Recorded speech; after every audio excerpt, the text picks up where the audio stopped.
March 8th every year is celebrated as International Women's Day, and this year the theme is Choose to Challenge. Joining me now to discuss this is anti-stigma activist Bisola Obiyan. She joins me on the news from the United States via Skype. Good to have you join us, Bisola Obiyan.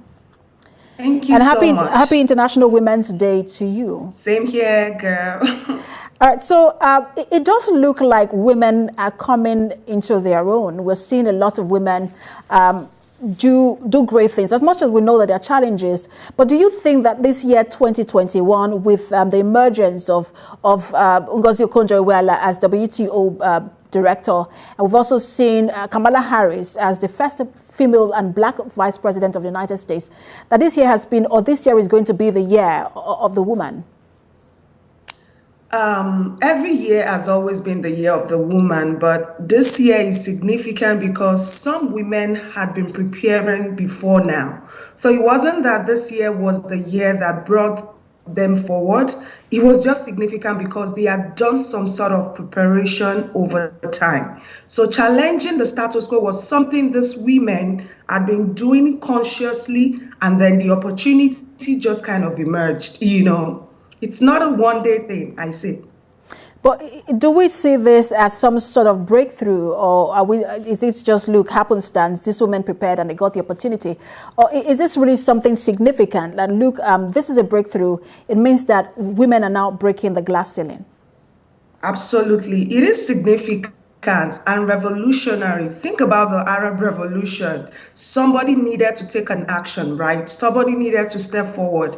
These women have shown us, you know, that we can actually challenge the status quo. We can actually go beyond the limiting beliefs, the stereotypes against us, and put our head out there, put our face out there, and be the change that we want to be. And so with these women being in the forefront, you know, they tell young girls, they tell mothers, they tell people, other girls like them, other women like them, that they can actually get something done. They can actually become, they can actually occupy the space that they need to occupy. So yes, I would say it's really a phenomenal, you know, event, and I think it's very surreal. And Bisola, the fact that you and I even have to have this conversation shows that, look, we need more women out there, because it is no news when if a man had won that election where Ngozi Okonjo-Iweala emerged, it wouldn't be news because, hey, look, there is another man. But it's news because for the first time is a woman. So what are the challenges? Why are we not seeing more women in this kind of positions where it can become a norm, where it is no longer celebrated, but it's just a norm? First, I think patriarchy is a problem. And so patriarchy should actually work for us and not necessarily against us. But while we think about patriarchy, let us also remember that most women who have gone ahead to achieve great exploits have been supported by certain men in their lives. Pastors, brothers, uncle, or some random male friend. Kamala is married. She has a husband. Okonjo-Iweala is a woman with men supporting her. So we can only have more women in the room when we have more men giving them the go-ahead. I'm not saying that men should bow down or relinquish their positions for women, no, but we're actually saying that the men in the lives of these women, their brothers, their uncles, should give them that support, that, you know, that confidence that they need to do what they need to do.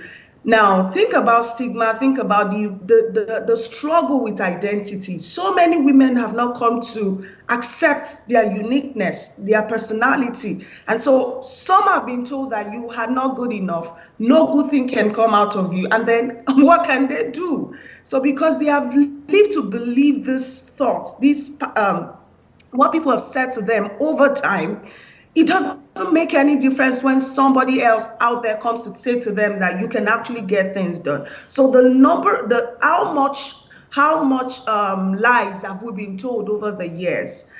And so when we are told the truth for once, we're not likely going to believe it. So to have more women stepping out, we need more men getting involved. We need more men getting involved in the lives of these women. I just want to quickly, sorry, Bisola, just let me quickly jump in, because I don't want to lose the aspect of the stigma you talked about. Because when a woman makes it in politics, people will say she probably slept her way around. When a woman is beaten, she wouldn't speak up because she doesn't want anyone else to know. When a woman makes it in the entertainment industry, she probably slept around with a lot of men to buy whatever she got. Those are the kind of rhetorics we have, and this is stigmatization. How do we break away from this kind of mentality and stigmatization so we can see more women emerge and actually praise them, because we know that they are doing things for themselves and not necessarily sleeping around, in quotes? Sensitization, I'll say. One, education. I mean, think back as far back as when twin birth was a taboo. Now, everybody wants to have a set of twin, right? Change, education, sensitization. We need to keep talking. We need to keep having these kind of conversations. It shouldn't be when we are celebrating a special day or an international event. It has to be a conversation that we have in our houses. And that was why I wrote my book. And these are the different channels through which we can keep talking about the need to change narratives, the need to reduce or mitigate social stigma. Absolutely, Bisola. I hope to lay hold on that book of yours. It is quite necessary for these times. I think anti-stigma activist Bisola Obion, thanks for talking to us. Thank you so much for having me. I appreciate you.